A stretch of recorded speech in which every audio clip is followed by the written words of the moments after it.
Hello students, आज के topic में हम लोग स्टडी करेंगे Newton's laws of motion. Newton's का पूरा नाम sir Isaac Newton. He made a systematic study of motion and extended the ideas of Galileo. Galileo कौन थे? Galileo was also was very famous scientist. उन्होंने भी मोशन पर study किया। He arrived at 3 laws of motion which are called Newton's laws of motion. Number one, first law: every body continues in its state of rest or of uniform motion in a straight line unless it is compelled by some external force to change that state. समझते हैं इसको किस तरह से यह statement हमें समझाने का प्रयास कर रहा है। So first of all, every body का मतलब पूरे यूनिवर्स में जितने सारे बॉडी हैं उनके बारे में कहा गया। Continue in state of rest, सारे बॉडी कहता है कि वे रेस्ट में ही रहेंगे। और ऑफ यूनिफॉर्म मोशन, या तो यूनिफॉर्म मोशन में होंगे, दो ही चांसेस है, या तो रेस्ट में रहेंगे या फिर यूनिफॉर्म मोशन में रहेंगे। लेकिन इस पर कंडीशन है, कहता है कि सबसे पहले तो ये स्ट्रेट लाइन का केस हो, ये जो यूनिफॉर्म मोशन है वो स्ट्रेट लाइन में होना चाहिए, सीधा जाना चाहिए बॉडी। अनलेस, कब तक ऐसा होगा, तो इस पर कंडीशन लगा है, unless external force act, unless some external force to change that state. जब तक कोई उस पर एक्सटर्नल फोर्स ना लगे, एक्सटर्नल फोर्स करने का मतलब कोई अनबैलेंस्ड फोर्स ना लग जाए, तब तक बॉडी अगर रेस्ट में था पहले तो रेस्ट में ही रहेगा, और मोशन में था तो मोशन में ही रहेगा। देखिए, इसको एक आसान तरीके से हम लोग समझ सकते हैं। जैसे अर्थ में तो ग्रेविटी बहुत ज़्यादा लगती है, आप वैसा नहीं ज़्यादा देख पाएंगे, यहाँ भी हम समझ सकते हैं। लेकिन हम लोग बात करते हैं कि स्पेस की। स्पेस मतलब अर्थ से बाहर चले जाइए और कोई एक ऐसा पोजीशन जहाँ पर नेट फोर्स जीरो है, और जिसको हम लोग कह सकते हैं उस एरिया में बैलेंस फोर्स लगे हुए हैं। अगर उस एरिया में किसी स्टोन को किसी भी डायरेक्शन में फेंक दिया जाए तो क्या होगा? वह स्टोन स्ट्रेट मूव करता है, स्टोन कंटिन्यूसली स्ट्रेट मूव करता है। और ऐसा इसलिए होता है क्योंकि वहाँ पर कोई अनबैलेंस्ड फोर्स नहीं लगता है और स्टोन कंटिन्यूसली सीधा जाता रहता है। तो हम लोग समझ सकते हैं कि यह केस उस जगह पर है जहाँ पर कोई भी एक्सटर्नल फोर्स नहीं लगता है। और अगर हम अर्थ की बात करें तो अर्थ में भी ऐसा हम लोग समझ सकते हैं कि जैसे मान लिया जाए कि आप किसी एक ट्रॉली को पुश करके आप छोड़ दीजिए। ट्रॉली को आपने सपोज इस डायरेक्शन में पुश किया और आपने उसे छोड़ दिया। पुश करने के बाद क्या होगा कि ट्रॉली कुछ देर के बाद रुकती है। और क्यों रुकती है? क्योंकि उस पर फ्रिक्शनल फोर्स लगता है जो उसके मोशन के डायरेक्शन को अपोज करता है और वह रुक जाती है। हम चाहते हैं कि ट्रॉली ना रुके तो क्या करना पड़ेगा? कंटिन्यूसली सपोज जिस फ्रिक्शन ने ट्रॉली को रोका है वह फ्रिक्शन का वैल्यू है 10 न्यूटन, तो हमें भी 10 न्यूटन फोर्स इस डायरेक्शन से कंटिन्यूसली लगाना होगा। और नेट फोर्स क्या होगा? जीरो होगा। और जो भी स्पीड इसका होगा यूनिफॉर्म मोशन में, उस स्पीड को ये कंटिन्यूसली मेंटेन रखेगा और ये चलता रहेगा, क्योंकि नेट फोर्स जीरो है किस पर? इस ट्रॉली पर। तो इस तरह से हम लोग फर्स्ट लॉ ऑफ मोशन को समझते हैं। Second law of motion, the rate of change of linear momentum. आसान है, rate of change of momentum. First of all, change of linear momentum, ये क्या होता है? Momentum that is mass into velocity. और दो तरह के वेलोसिटी की हम लोग बात करेंगे, एक इनिशियल और एक फाइनल, जिनका चेंज होगा, जिस पर कहा गया है चेंज ऑफ लीनियर मोमेंटम। और यहाँ लगा हुआ है रेट, रेट मतलब per unit time. So, which is directly proportional to the applied force and the change take place in the direction of applied force। या जो चेंज होगा फोर्स के डायरेक्शन में ही होता है। चलिए इसके डेरिवेशंस को हम लोग समझते हैं, लेकिन उससे पहले थर्ड लॉ ऑफ मोशन को भी अभी हम लोग डिस्कस कर लेंगे। To every action there is always an equal and opposite reaction. कहता है कि यहाँ पर दो वर्ड है, एक आप देख पा रहे हैं there is equal and opposite reaction to every action. Yes, दो वर्ड है, एक है यहाँ पर आप देख पा रहे हैं एक्शन, और सेकेंड आप देख पा रहे हैं यहाँ पर रिएक्शन। कहता है कि एक्शन और रिएक्शन क्या है? तो both are nothing but force. Action एक फोर्स है और रिएक्शन भी उसका एक रिवर्स फोर्स है। जैसे आप, अगर आपको कहा जाए कि आप किसी वॉल को 10 न्यूटन फोर्स लगाते हैं तो वह आपका एक्शन हुआ 10 न्यूटन का। वॉल मूव नहीं करती है, क्यों नहीं मूव हुई? क्योंकि वह स्टेट ऑफ रेस्ट में है फर्स्ट लॉ ऑफ मोशन के हिसाब से, और मूव नहीं की उसका, इसका मतलब यही हुआ कि वॉल ने भी आपको 10 न्यूटन फोर्स लगाया, नेट फोर्स जीरो हो गया। नेट फोर्स अगर जीरो होगा तो बॉडी रेस्ट में ही रहता है। और हम लोग समझ सकते हैं कि एक्शन और रिएक्शन इस तरह से होता है।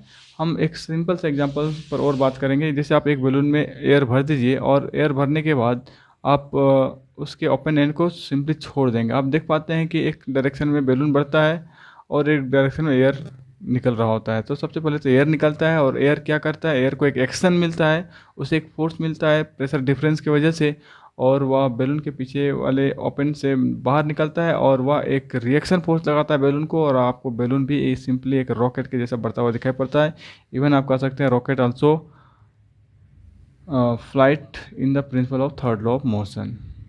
चलिए नेक्स्ट हम लोग बात करते हैं measurement of force from Newton second law of motion. हम लोग इसे डिराइव करने का प्रयास करेंगे, और आप देख पा रहे हैं P is equal to mass into velocity, where P is momentum, V is velocity and this is mass. आइए हम लोग अगले वाले स्लाइड में पूरी तरह से इसके डेरिवेशन को बढ़ाएंगे।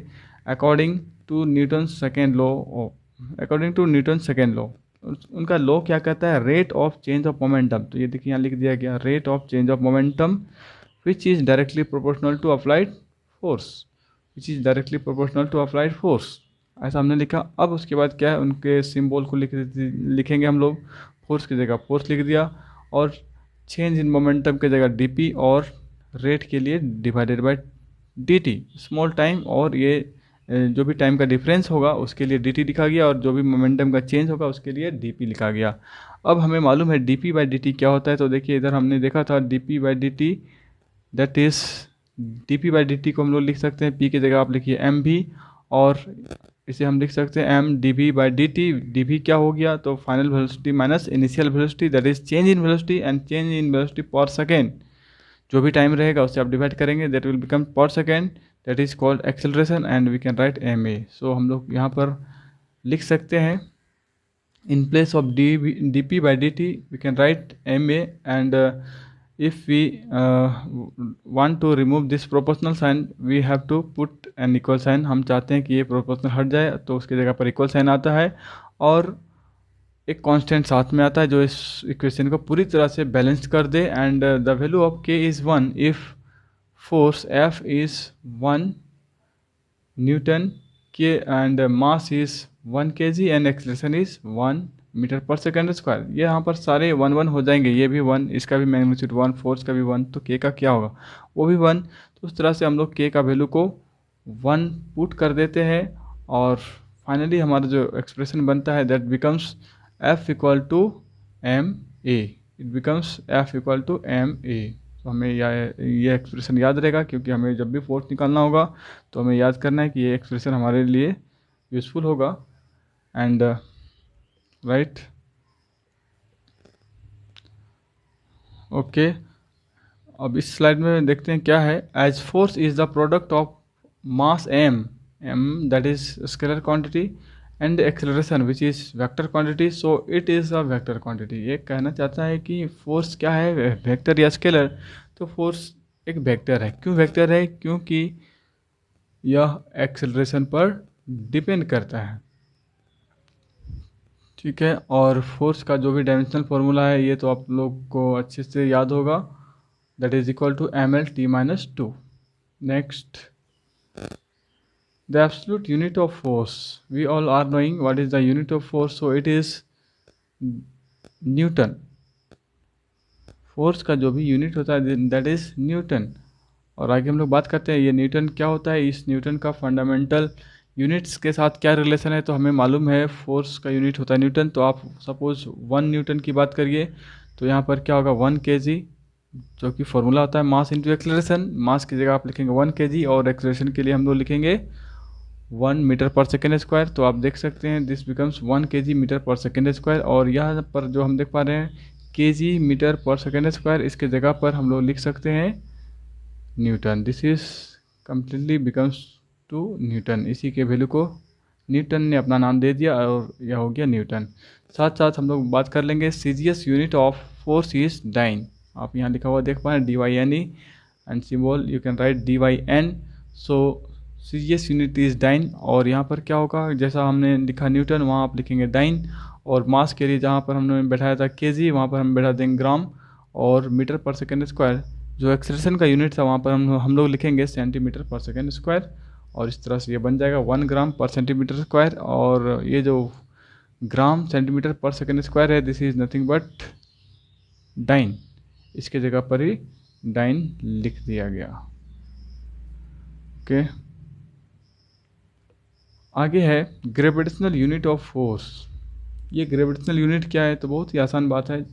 अ gravitational unit of force is that force which produces an acceleration equal to small g in a body of unit mass. देखिए एफ इक्वल टू क्या होता है, एम ए एक्सेलरेशन अगर अर्थ के ग्रेविटी की वजह से तो हम लिखते हैं स्मॉल जी, तो ये हो जाता है F equal to m g. अब कहता है कि gravitational unit of force is that force, एक फोर्स है which produces acceleration equal to small g in a body of unit mass. 1 kg के मास में अगर वो स्मॉल जी का एक्सेलरेशन प्रोड्यूस करता है, जी का वैल्यू क्या होता है 9.8 मीटर पर सेकेंड स्क्वायर, तब हम कहते हैं this is gravitational unit of force.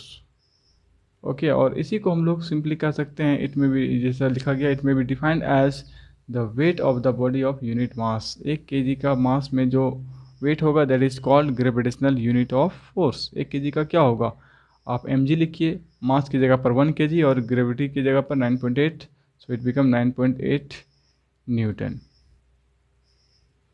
Next is, चलिए इस स्लाइड में जो आप देख पा रहे हैं डायरेक्टली हम लोग बात करते हैं। आप जब भी प्रॉब्लम सॉल्व करेंगे तो वहाँ पर आपको मिलेगा जो फोर्स गिवन रहेंगे वो आपको इस फॉर्म में मिलेंगे, केजी वेट और केजी फोर्स ऐसा लिखा हुआ मिलेगा। तो आप ध्यान देंगे ये क्या कहता है, in SI the gravitational unit of force is kg weight and kilogram force. ठीक है, जो ग्रेविटेशनल यूनिट है उनको जनरली क्वेश्चन में आप देखेंगे आपको मिलेगा ही, आप उसे देख पाएंगे केजी वेट लिखा हुआ होगा, 10 kg वेट या फिर 10 kg फोर्स। लेकिन क्या होता है कि हमें मालूम है जब भी हम लोग प्रॉब्लम सॉल्व करते हैं तो सारे यूनिट को ऐसा यूनिट में कन्वर्ट कर लेते हैं, तो क्या करना पड़ता है उस ग्रेविटेशनल यूनिट को आपको ऐसा यूनिट में कन्वर्ट करने के लिए 9.8 से मल्टीप्लाई करना होगा। इसे आप सिंपली याद रख लेंगे और इसका यूज़ आप प्रॉब्लम सॉल्व करने में करेंगे। और इसी तरह से कॉरस्पॉन्डिंग अगर आप 1 ग्राम वेट और 1 ग्राम फोर्स को सीजीएस यूनिट में कन्वर्ट करना चाहते हैं, अगर क्वेश्चन के आंसर में सीजीएस यूनिट लगा हुआ है तो आपको 980 से मल्टीप्लाई करना पड़ेगा। 9.8 एसआई में होता है जो कि मीटर पर सेकेंड स्क्वायर, और ये centimetre per second square, metre को सेंटीमीटर बनाएंगे तो 100 से मल्टीप्लाई करेंगे, ये 980 बन जाएगा। चलिए एक सिंपल सा और है यहाँ पर, relation between newton and dyne क्या होता है, तो बहुत ही आसान है। आप लिखिए 1 newton that is equal to 1 kg into 1 metre per second square. ये हो गया मास, ये हो गया एक्सेलरेशन। अब क्या करना है, इनको आप सीजीएस में कन्वर्ट करिए। So 1 kg equal to 1000 gram and 1 metre equal to 100 centimetre. Second का सेकेंड ही रहेगा क्योंकि सीजीएस और एसआई दोनों में तो सेकेंड ही होता है टाइम का यूनिट। और ये कम्प्लीटली 3 and 2 बन गया 10⁵ gram per centimetre, sorry 10⁵ gram centimetre per second square, and this total expression is called dyne. ठीक है, नेक्स्ट लास्ट आज का ये हमारा टॉपिक है। इस पर हम लोग थोड़ा सा टॉपिक नहीं है, हम लोग सेकेंड लॉ ऑफ मोशन का ही एक्सटेंडेड फॉर्म देख पा रहे हैं।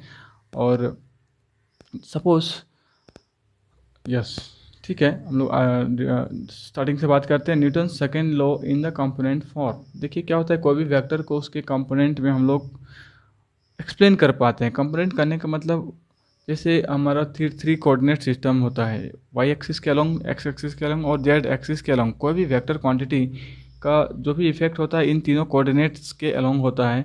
हो सकता है कि किसी एक्सिस के अलोंग में 0 है, किसी के अलोंग में मैक्सिमम है, किसी के अलोंग मिनिमम है, जो भी है, लेकिन जो भी वेक्टर होता है उनका तीनों एक्सिस पर इफेक्ट होता है, तो हम उनको उनके कंपोनेंट फॉर्म में भी लिख सकते हैं। एंड ऐसा हमने वेक्टर में पढ़ा है।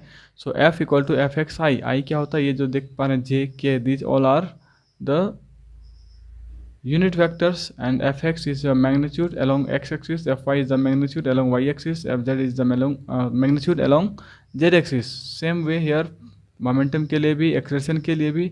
अब हमें क्या करना है, as we know from the second law of motion, f equal to rate of change of momentum, और इसी को हम लोग मास इंटू एक्सेलरेशन लिखते हैं। अब इन तीनों का क्या करेंगे, corresponding value, corresponding component value जो यहाँ पर है, इन्हें हम लोग यहाँ इस तरह से पुट कर देंगे।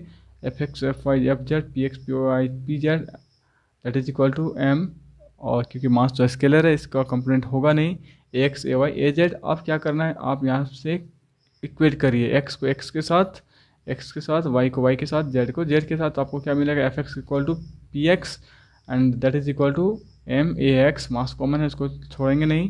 F y equal to p y that is equal to yes p y नहीं पी वाई बाई टी, और ये वाले का d x by d t, जो भी इधर है वो तो चलेगा ही मल्टीपल फॉर्म में। और लास्ट में F z equal to d p z by d t and it is equal to m a z, जैसा कि हम लोग यहाँ पर देख पा रहे हैं। F x equal to d p x by d t m a x d p y by d t m a y F z that is equal to d p z by d t and m a z. तो इस तरह से हम लोग force को इनके components के form में लिख सकते हैं, कभी एक्सलेशन के फॉर्म में, कभी rate of change of momentum के फॉर्म में। जैसा हमारा प्रॉब्लम होगा उसके अकॉर्डिंग हम लोग वर्क करेंगे। तो आज की वीडियो में इतना ही। Thank you for watching.